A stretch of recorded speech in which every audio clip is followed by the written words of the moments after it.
जय मसीह के दोस्तों, यीशु की जीत के परिणाम।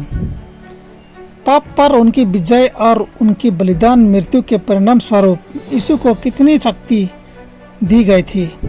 पढ़े मत्ती 28:18। यीशु ने उनके पास आकर कहा, स्वर्ग और पृथ्वी का सारा अधिकार मुझे दिया गया है। दोस्तों, यीशु को स्वर्ग और पृथ्वी का सारा अधिकार दिया गया है। यह शक्ति हमारे लिए क्या मायने रखती है। पढ़े यूहन्ना 1:12। परंतु जितनों ने उससे ग्रहण किया, उसने उन्हें परमेश्वर के संतान होने का अधिकार दिया, अर्थात उन्हें जो उसके नाम पर विश्वास रखते हैं। फिलिपियों 1:6। मुझे इस बात का भरोसा है कि जिसने तुम में अच्छा काम आरंभ किया है, वही उसे यीशु मसीह के दिन तक पूरा करेगा। यहूदा 24।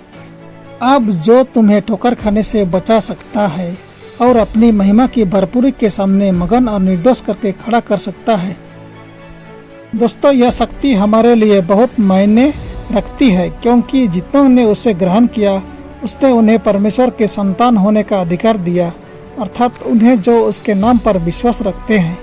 अपनी मानवता से मसीह ने मानवता को छुआ। अपने ईश्वरत्व के द्वारा वह परमेश्वर के सिंहासन पर कब्जा रखता है। परमेश्वर के पुत्र के रूप में वह हमें आज्ञा मानने की शक्ति देता है। यीशु मसीह में उद्धार का ज्ञान उन सभी लोगों में क्या आत्मविश्वास लाना चाहिए जो उस पर विश्वास करते हैं। पढ़ें इब्रानियों 4:16।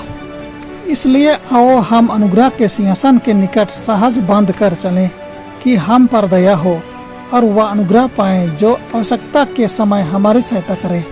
दोस्तों, जो उस पर विश्वास करते हैं और जो यीशु मसीह में उद्धार का ज्ञान रखते हैं, उन्हें यह आत्मविश्वास लाना चाहिए कि वे आए हम अनुग्रह के सिंहासन के निकट साहस बंद कर चलें कि हम पर दया हो और वह अनुग्रह पाएं जो आवश्यकता के समय हमारी सहायता करे।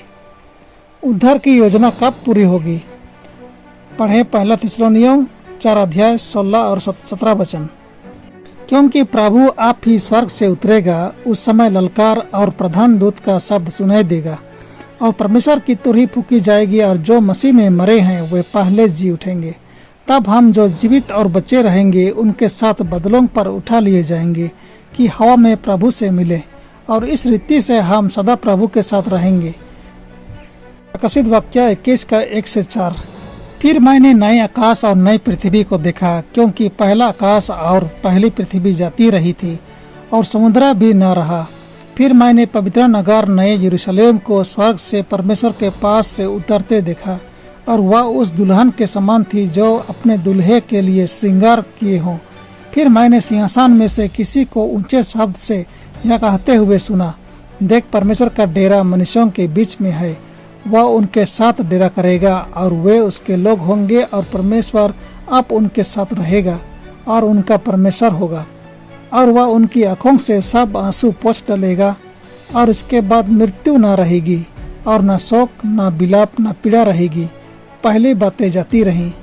याद रखें दोस्तों, मनुष्यों का पापों का आरोप मसीह पर लगाया गया था, और यद्यपि वह निर्दोष था, वह दोषियों के लिए कष्ट सहने में लगे रहा कि उसमें विश्वास के माध्यम से उससे दुनिया बच सकती है। हमारे पाप मसीह पर डाल दिए गए और मसीह में दंड दिया गया। मसीह ने दूर कर दिया कि उसकी धार्मिकता हम पर, जो शरीर के अनुसार नहीं परंतु आत्मा के अनुसार चलते हैं, प्रकट हो जाए। यद्यपि हमारी ओर से उसके खाते में पाप लगाया गया था, फिर भी वह पूरी तरह से पाप रहित रहा। हमारे सभी अपराध मसीह में हस्तांतरित हो गया, जबकि वह कोई पाप नहीं जानता था।